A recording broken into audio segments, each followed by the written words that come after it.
Hola a todos y bienvenidos a Brumas del Pasado. Bien, como han visto en el título del vídeo, lo hemos llamado Lo que no sabías de la fuga de Alcatraz. Y dentro de esta categoría de secretos de la humanidad, pues vamos a desgranar en un vídeo bastante amplio lo que fue la famosa fuga de Alcatraz, de cómo en teoría se cree que se hizo y si realmente hubo supervivientes o no. Bien, vamos a ver todo esto y a ver qué les parece. Bien, pues les voy a dar 5 segundos para que se suscriban a mi canal. Ya saben que a ustedes solo les cuesta un solo clic, pero a mí me ayudan mucho para seguir haciendo vídeos. Muchas gracias. La prisión de Alcatraz fue y es una de las más conocidas del mundo y en su día era una prisión de máxima seguridad donde llevaban a presos muy peligrosos o que generaban muchos conflictos en otras prisiones normales. Se trataba de una fortaleza inexpugnable en una isla cerca de San Francisco y muchos fueron los que intentaron huir de ella sin éxito, incluso pereciendo en el intento. Pero lo que nadie sabe es que un día de junio de 1962 hubo una fuga de 3 presos que pudo resultar fructífera. Bien, vamos a ver cómo fue la historia. En enero de 2018, el Departamento de Policía de San Francisco recibió una impactante carta. No sabían si se trataba de una broma absurda o si era real, pero no lo podían ignorar como si nada. Tenían el deber de investigarlo por si era cierto lo que decía aquella sorprendente nota. Esto obligó a que se reabriera una investigación junto con el FBI. La carta comenzaba diciendo: mi nombre es John Anglin, en junio de 1962 mi hermano Clarence, Frank Morris y yo escapamos de Alcatraz. Todos en comisaría estaban estupefactos. ¿Sería real lo que decía aquella carta? Durante años el caso de los 3 hombres que se fugaron de Alcatraz ha sido todo un misterio para la policía y para la gente. En aquel momento los guardias declararon que aquella noche los 3 hermanos murieron en las gélidas aguas al intentar escapar. Entonces, ¿de quién era esa carta? ¿Era falsa? ¿Los guardias mintieron? Quizá este sería el momento de desvelar toda la verdad de lo que sucedió esa noche. Alcatraz estaba diseñada para que nadie que entrara allí pudiera salir. Era una fortaleza inexpugnable y todo aquel que intentaba escapar moría en el intento. Allí retenían a los más peligrosos criminales del mundo, aquellos que eran peligrosos incluso para los demás criminales. Así que la mínima posibilidad de que 3 de esos criminales pudieran haber estado libres desde 1962 era un hecho que no gustaba ni siquiera pensarlo a nadie. Aquella carta debía ser tomada muy en serio. La verdad es que fue recibida realmente en 2013, pero no fue hasta 2018 que la policía reunió suficientes pruebas para reabrir el caso. Muchos presos ya habían intentado antes la fuga y ninguno fue capaz de escapar de la prisión de Alcatraz. Ingeniaron todo tipo de estratagemas y planes para lograrlo, pero en ningún caso tuvo éxito, excepto parece ser este de los hermanos Anglin y Frank Morris. ¿Cómo lo lograrían? ¿Tendrían a alguien de dentro en su equipo? El plan maestro estaba premeditado y más que estudiado para que se arriesgaban mucho porque no habría un punto atrás y además podrían recibir un disparo o morir ahogados. Pero pensaban que quizás cualquier cosa era mejor que estar allí dentro. Los hermanos Anglin, John y Clarence, junto con Frank Morris, cumplían cadena perpetua en Alcatraz por asesinatos y múltiples robos de bancos a mano armada. Antes de llegar a Alcatraz, estuvieron juntos en una cárcel de Atlanta, de la que los trasladaron por mal comportamiento. Había un cuarto hombre, Allen West, con el que planearon la fuga. Los 4 hombres tenían celdas contiguas y pasaron mucho tiempo juntos planeando todo. Franklin Morris se quedó huérfano a la edad de 11 años. Desde entonces fue rebotando de unos hogares a otros, pero nadie le quería por su mal comportamiento, y a los 13 años ya había cometido su primer delito. Desde ese momento su historial delictivo no paró de crecer y crecer: atracos a mano armada, agresiones, narcotráfico, etc. Pasó por muchas prisiones hasta que acabó en Alcatraz. Fue el cerebro de la fuga. Él lo ideó absolutamente todo con su brillante mente, ya que Frank poseía un coeficiente intelectual bastante superior a la media. Era realmente un genio, pero invirtió mal su grandeza.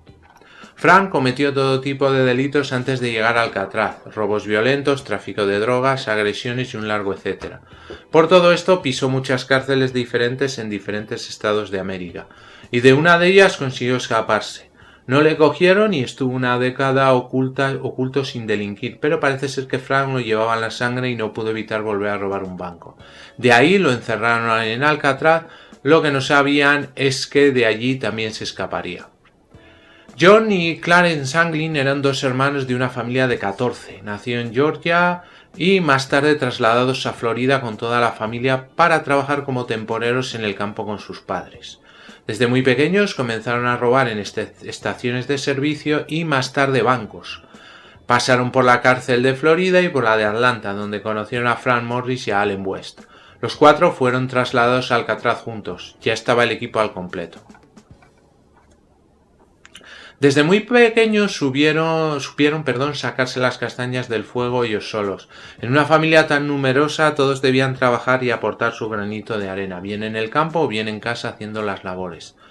John y Clarence siempre fueron los rebeldes de la familia e iban a su rollo. Cuando la familia iba al norte a recoger cerezas, ambos hermanos se fugaban al lago, a pesar de que al principio no sabían ni nadar. Esto hizo que fueran a la larga grandes nadadores. Lo que no sabían es que esto les ayudaría más tarde a escapar de la prisión más hermética del mundo. Los cuatro delincuentes coincidieron cumpliendo condena en una prisión federal de Atlanta. Cada uno tenía sus habilidades y los cuatro habían encajado a la perfección. Lo mejor que tenía este grupo de cuatro era el cerebro calificado como superdotado de Frank Morris, con un coeficiente intelectual de 133 y al que la misma policía llamaba artista del escapismo, pues ya lo había conseguido en otras dos ocasiones. El grupo ideó un plan para escapar de Atlanta, pero esta vez los pillaron y los mandaron a todos a Alcatraz. Desde allí idearían un nuevo plan para escapar de la conocida cárcel como La Roca. En el momento de comenzar la recolección del material necesario para llevar a cabo el plan, debían ser muy meticulosos a la hora de actuar, muy sigilosos y hábiles para no levantar sospechas entre los guardias ni tampoco entre los demás reclusos que podían chivarse. Empezaron a guardar todo tipo de instrumentos que llegaban a sus manos haciendo trabajos en la fábrica de la prisión, como ganchos, púas, trozos de impermeable e incluso pelo de la barbería. Y además todo debía ser perfecto y calculado con mucha precisión, ya que Alcatraz no era como las demás prisiones. Allí no se andaban con rodeos y si te intentabas fugar recibirías un balazo asegurado. Por eso nadie debía sospechar y a la hora de irse alguien debería ocupar sus lugares en la cama. Alguien o algo. Los cuatro presos estuvieron cogiendo pelo de la barbería para hacer unos muñecos con yeso de la pared y agua. Dejarían estos muñecos en sus camas y si alguien se asomaba creería que seguían allí. Realmente cuando uno quiere algo se las ingenia de cualquier manera para conseguirlo. Fabricaron los muñecos de la manera más realista posible, con trozos de yeso de la pared, papel higiénico, cera y agua, además de pelo humano real robado de la barbería. Se construyeron una balsa hinchable con trozos de impermeable pegados y modificaron un acordeón para que fuera el inflador. Todo un despliegue de habilidades manuales, cada uno tenía su misión y tenían las tareas perfectamente repartidas entre ellos. Todo estaba preparado para comenzar las labores para escapar de la roca. Cada uno de los integrantes del grupo de fuga quitó la tapa del conducto de ventilación y comenzó a excavar con picos o lo que tuvieran encima para agrandar el agujero y colarse cada uno por el conducto de su celda. Cada noche con mucho sigilo repetían la misma operación hasta que el agujero fue lo suficientemente grande como para meterse por él.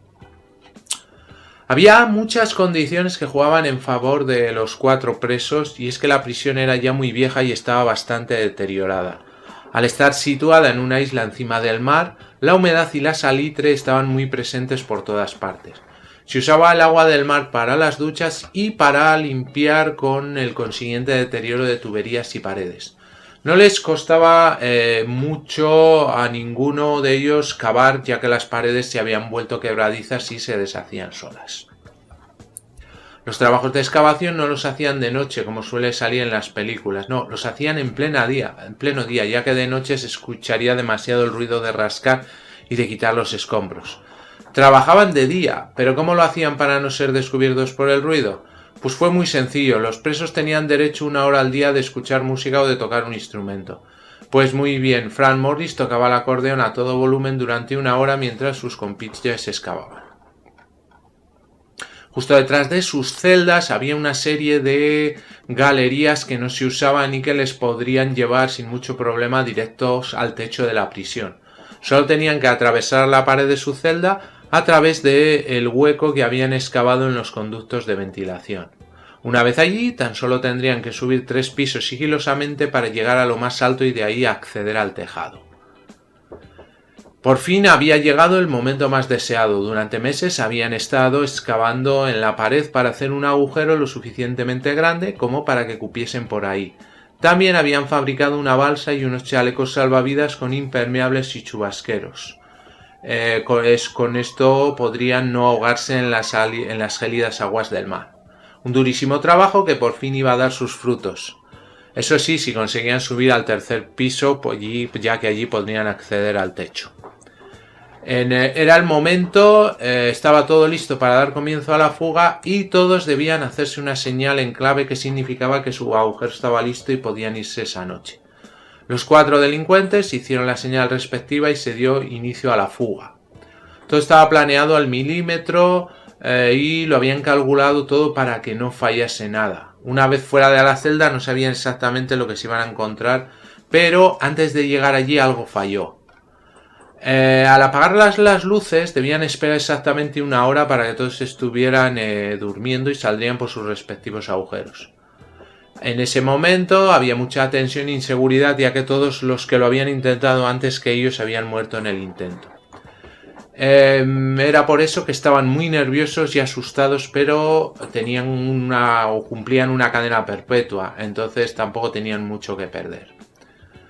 El momento llegó, se apagaron las luces y tras esa hora que hemos comentado, John Clarence y Morris salieron sin ningún tipo de problema. Estando ya al otro lado, solo faltaba por aparecer West, pero algo iba mal, West no aparecía.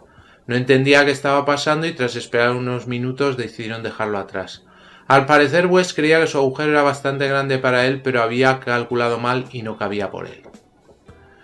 West podría haberse puesto a excavar lo que faltaba de agujero rápidamente, pero entonces se delataría y delataría a los demás, así que no hizo nada. Se resignó a haberlo hecho mal y se quedó en su celda.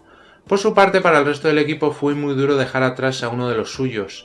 Pero, ¿qué podrían hacer por West? Lo más inteligente fue irse de allí cuanto antes. Los 3 restantes del equipo de fuga comenzaron a escalar por las tuberías de la galería para llegar al techo. No les costó mucho trabajo y una vez arriba tuvieron que abrir una ventana de claraboya para salir al exterior.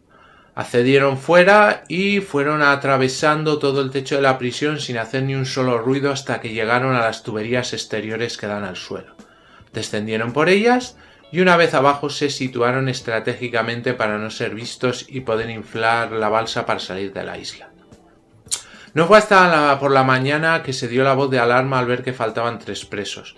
Para aquel entonces, John y Clarence Anglin y Frank Morris podían estar ya a kilómetros de distancia y nadie se había percatado de que se habían fugado.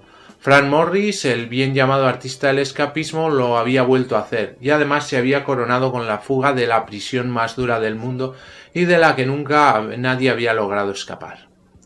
A pesar de haberse quedado atrás, Allen West no se rindió y se puso a cavar cuando calculó que sus compañeros ya no estarían en peligro. Consiguió finalmente salir de allí, pero desafortunadamente sus compañeros ya se habrían ido en la balsa y lanzarse al mar sin ella era morir seguro, así que desistió y se dio la vuelta. Volvió a su celda como si nada hubiera pasado, asumiendo que iba a estar allí de por vida. Y además ahora sin sus compañeros, con la incertidumbre de si lograron escapar o estarían muertos. Por la mañana todos los presos de la cárcel se despertaron de golpe al escuchar las ensordecedoras alarmas. Ya se había dado la noticia de que 3 presos se habrían fugado. Los guardias pusieron patas arriba toda la prisión buscándoles por si seguían dentro. Todo ello, por supuesto, en vano. Cuando se dieron cuenta de que había uno que no lo consiguió, lo interrogaron hasta sacarle toda la información. Allen West colaboró y les contó todo a los agentes. Pues contó a los agentes todos los detalles del plan, que irían hasta la isla de Los Ángeles en la balsa, allí robarían ropa y un coche y luego se separarían. Pero los agentes no reportaron ningún robo de vehículos en los días posteriores a la fuga, así que una de dos, o West mintió en su declaración o los tres reclusos no lo habían conseguido. En ese momento se abrió una investigación federal para esclarecer los hechos y dar con los fugitivos. Durante el tiempo que pasaron en prisión se dieron cuenta de que el agua de las duchas era mucho más caliente de la habitual, y es que estaba todo pensado a propósito para que los reclusos no estuvieran habituados a bañarse en agua fría por si escapaban. El agua de la bahía de California era muy fría y la distancia haría que no llegasen a la orilla sin antes morir por hipotermia. Durante la investigación se encontraron varias de las pertenencias de los tres presos, pero no sus cuerpos. Tras muchos años de investigación, sin ningún tipo de prueba relevante, nadie pudo encontrar ninguna pista ni ningún cuerpo ni a los presos fugados. En diciembre de 1979, después de 17 años de su fuga, el FBI cerró la investigación concluyendo que los presos se habrían ahogado en la bahía de California. Lo que nadie sabe es que hay indicios de que esto no fue así y los tres lograron escapar. Durante años, la familia Anglin asegura haber estado recibiendo cartas y postales anónimas. Los investigadores y los expertos han cotejado la letra de estas cartas y postales y han determinado que la letra era o es de ellos. En ellas no se especifica lugar de remite ni nada parecido, así que no se sabe si realmente son los hermanos Anglin.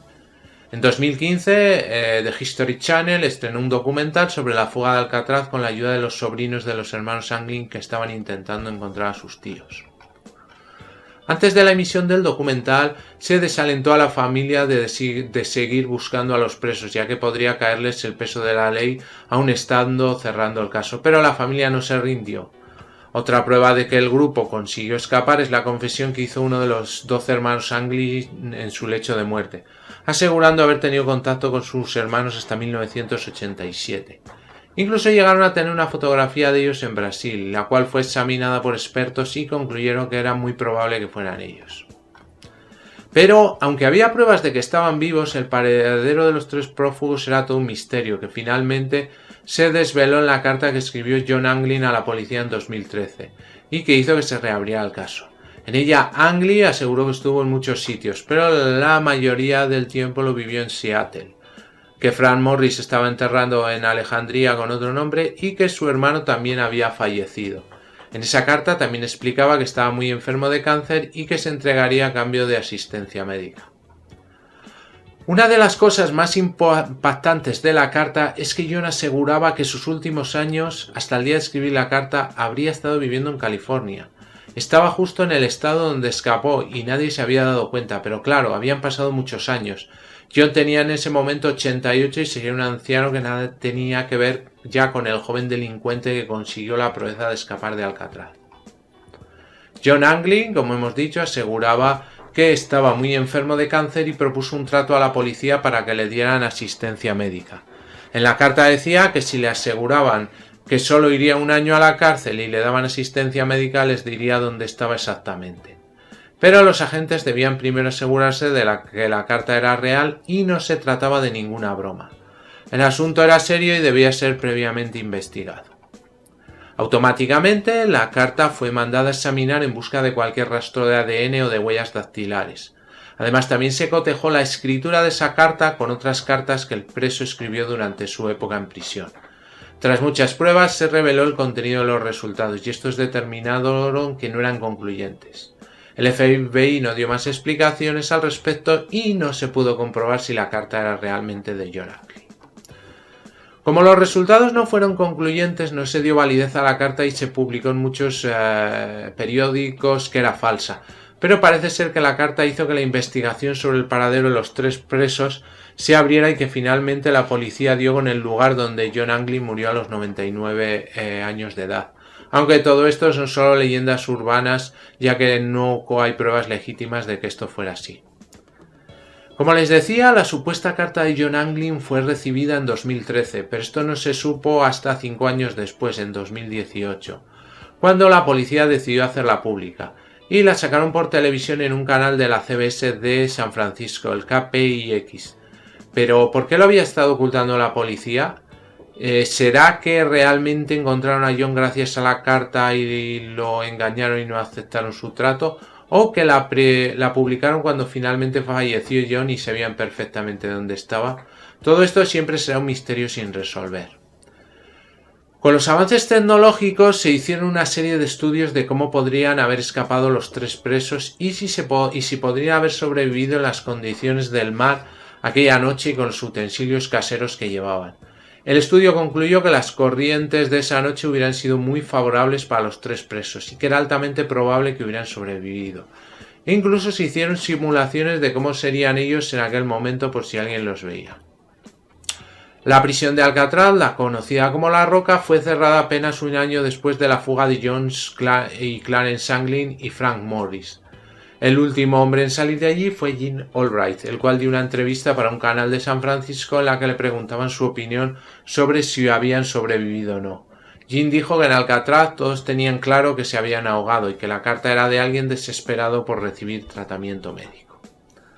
Hoy en día la prisión de Alcatraz se ha convertido en todo un atractivo turístico por la cantidad de leyendas e historias que se cuentan sobre ella. Incluso se ha llevado al cine en numerosas ocasiones e incluso la historia que les estamos contando tiene su propia película titulada La Fuga y protagonizada por Clint Eastwood. Hoy por hoy no se sabe todavía la verdad sobre lo que pasó aquella noche y si los 3 fugitivos sobrevivieron o no. Esta historia seguramente acabará contándose y permanecerá en la memoria de todo el mundo. La prisión federal de la isla de Alcatraz, en las gélidas aguas de la bahía de San Francisco de California, albergó a algunos de los delincuentes más difíciles y peligrosos de Estados Unidos durante sus años de funcionamiento, de 1934 a 1963. Entre los que cumplieron condena en la instalación de máxima seguridad se encontraba el notorio gángster Al Scarface Capone y el asesino Robert Berman of Alcatraz Strauss. Ningún recluso escapó con éxito de La Roca, como se apodaba la prisión, aunque se hicieron más de una docena de intentos conocidos a lo largo de los años. Después de que la prisión fuera cerrada debido a los altos costos operativos, la isla estuvo ocupada durante casi 2 años, a partir de 1969, por un grupo de activistas nativos americanos. Realmente la prisión de Alcatraz los primeros años fue una prisión militar. Fue el sitio de una prisión militar estadounidense desde finales de la década de 1850 hasta 1933. En 1975 el explorador español Juan Manuel de Ayala trazó un mapa y nombró la escarpada isla de Alcatraz, bautizándola como la isla de los Alcatraces o isla de los Pelícanos, debido a su gran población de aves marinas. 75 años después, en 1850, el presidente Maynard Fillmore firmó una orden reservando la isla para uso militar.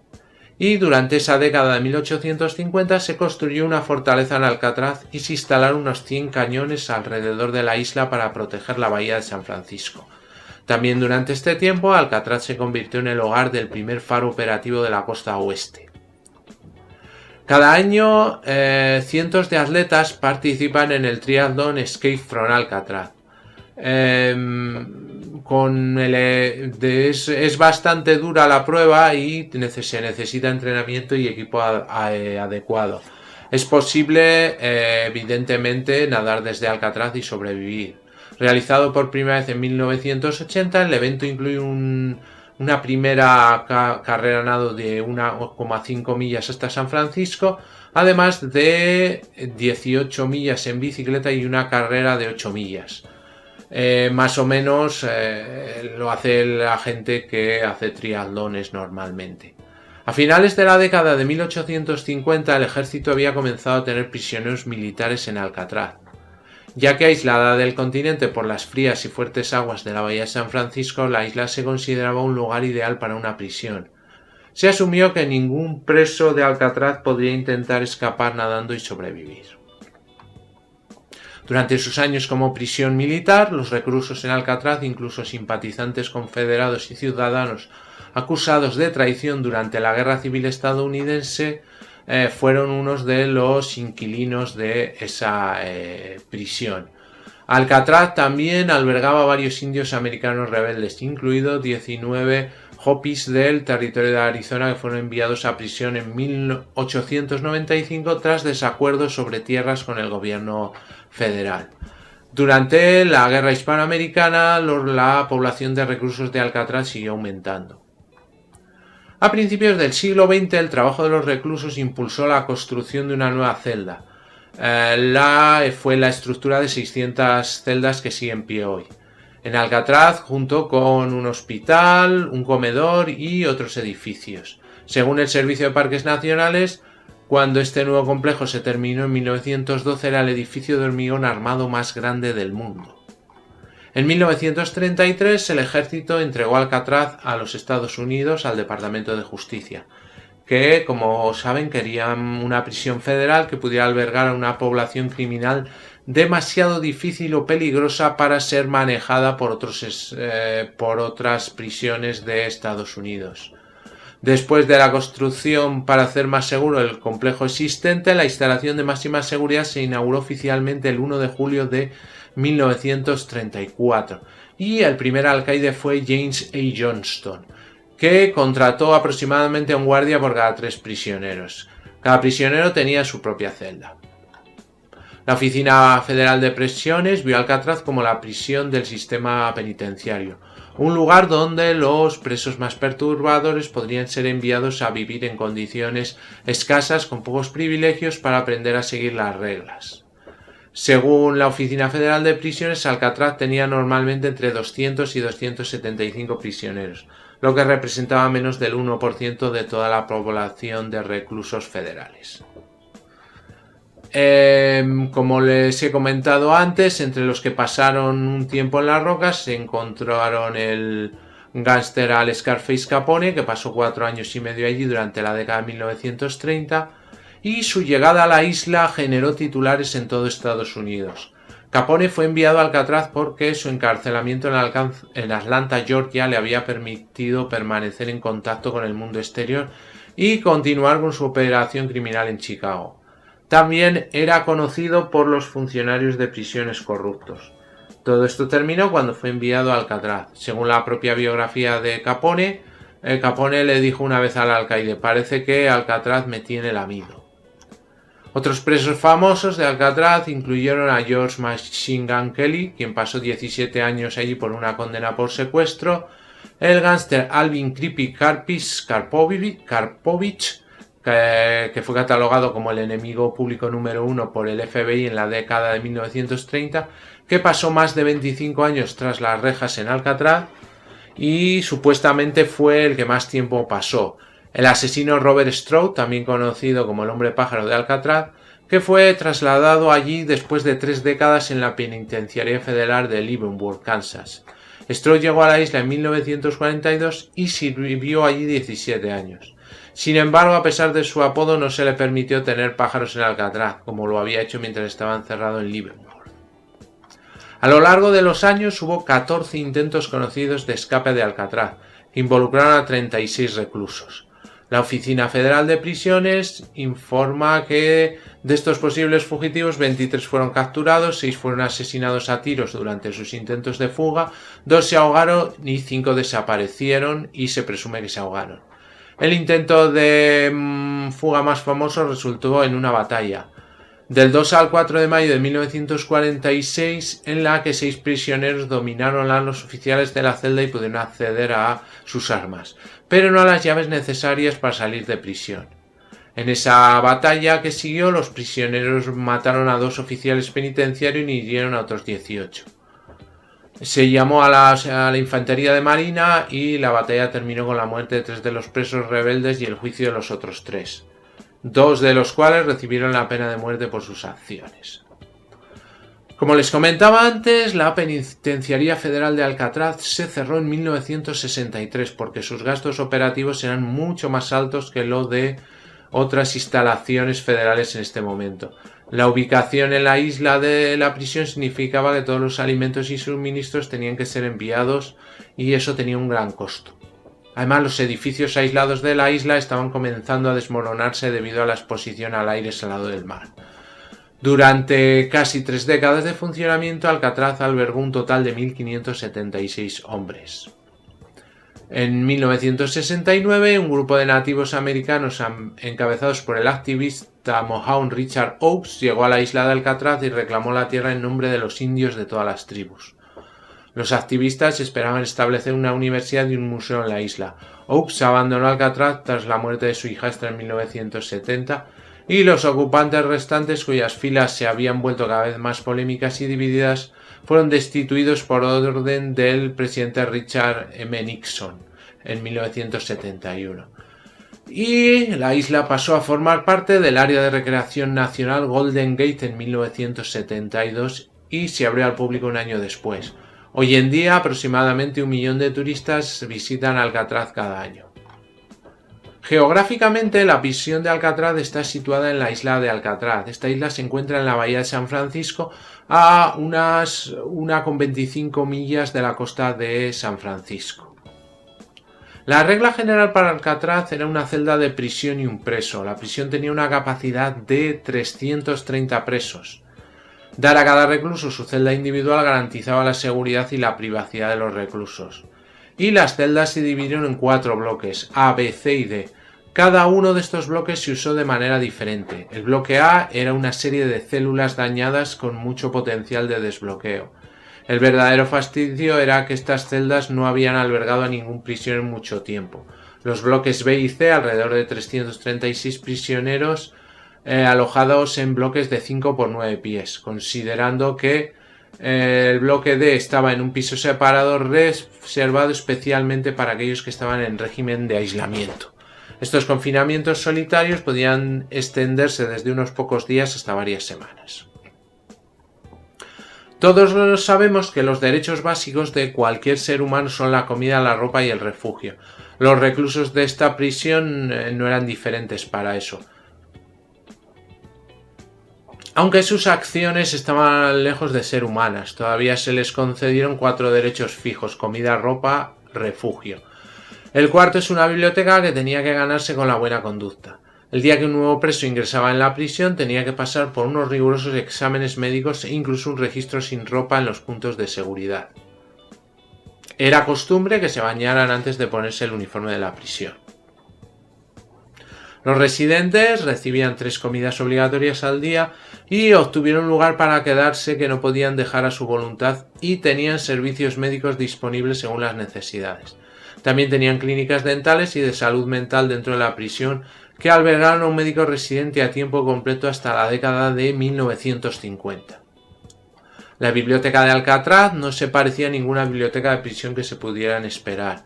Tenía enormes pilas de libros para que los presos leyeran, siempre que se lo hubieran ganado. Pero los mismos privilegios podrían quitarse si los reclusos se comportaban mal en un momento dado. Además, a los presos no se les permitió visitar la biblioteca de ellos mismos.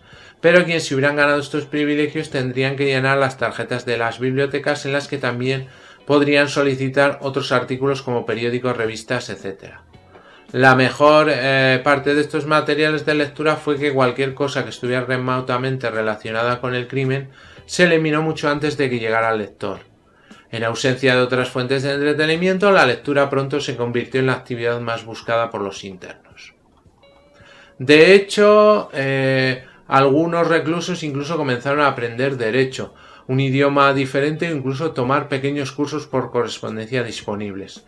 Estos cursos fueron ofrecidos por la Universidad de California en Berkeley. En la década de 1950 también se le dieron auriculares para escuchar las transmisiones de radio para entretenimiento e información. Por supuesto, estos podrían retractarse si se violaran las reglas. Aparte de lo anterior, los internos también podrían participar en una partida de ajedrez o softball. Cualquier miembro de su familia podía visitarlos solo durante el horario oficial.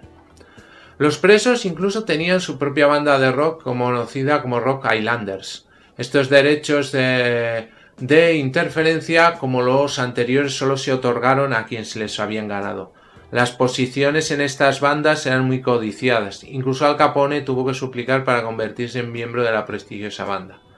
Al parecer, Capone le había escrito a su hijo como que había aprendido a tocar varios instrumentos como el tenor, la guitarra, el tenor bajo y también estaba aprendiendo a tocar el mandala. Eventualmente aprendió a tocar más de 500 canciones, según uno de los exguardias llamado George Gregory. La banda en sí estaba solo un poco por encima de la banda de cuarto o quinto grado, hacía del cuarto o quinto grado de un colegio, pero hizo maravillas con su autoestima. Esta banda tocaba en varios festivales, ocasiones especiales o incluso los domingos por la mañana. A los reclusos también se les permitió comprar alguno de los instrumentos, pero solo se les permitió practicar entre las 5:30 de la tarde y las 7:30. Después de que todo esto se regulara en 1956. Como las celdas de Alcatraz proporcionaban las instalaciones más básicas, como una cama, un lavabo y un inodoro. A los reclusos no se les permitía traer artículos de fuera y por supuesto no se podía esperar que una prisión tuviera una tienda de regalos, por lo que las comodidades eran bastante escasas. Uno de los prisioneros famosos, Jim Quinlan, el futuro crítico de Yelp, comentó una vez: "Mi nueva vivienda es bastante insatisfactoria. Nada de lo que vi hoy fue una cama de acero, un colchón de paja y una almohada sucia y llena de bultos. Incluso los inodoros no tienen asiento y los lavabos tienen un solo grifo para agua fría". Sin embargo, después de las regulaciones de la prisión en la década de 1950, a los presos se les permitió comprar ciertos artículos como libros de texto, cursos por correspondencia, suscripciones a revista o incluso instrumentos musicales. El primer director de la prisión de Alcatraz, como hemos mencionado antes, James A. Johnson, era popular como un tipo sensato. Introdujo la regla del silencio absoluto en la prisión, que siguió hasta 1937. Esto le ayudó a vigilar a los presos que en ese momento estaban en silencio. Según Johnson, los presos solo podían hablar durante las comidas o los momentos de esparcimiento, pero lo extraño es que permitiera que los presos fumaran todo lo que quisieran en un día. Aparentemente un prisionero promedio se consumía 3 paquetes de cigarrillos a la semana, lo que significa que fumar era algo más común que hablar. Pero los humanos somos animales sociales y no podemos estar sin comunicación, así que intentaron hablar a través de las tuberías entre las celdas de la prisión, casi como conversaciones con golpes sobre una hojalata. Afortunadamente, la regla se levantó más tarde, ya que era prácticamente imposible de mantener y francamente cruel. A los presos se les servía 3 comidas al día. El desayuno alrededor de las 6:45 de la mañana, el almuerzo alrededor de las 11:40 y la última comida al día a las 4:25. Pero la comida, según guardias que había allí, fue la mejor en la historia de una prisión federal. El personal de cocina de Alcatraz sirvió con mucho orgullo y alguno de ellos incluso tenía antecedentes culinarios. Un exrecluso, Brian Conway, recordó una vez: "La comida en Alcatraz es mucho mejor que la de las prisiones habituales. Para la cena hay carne, frijoles, café, pan y apio. Incluso a veces había chile, tomates y manzanas con té caliente".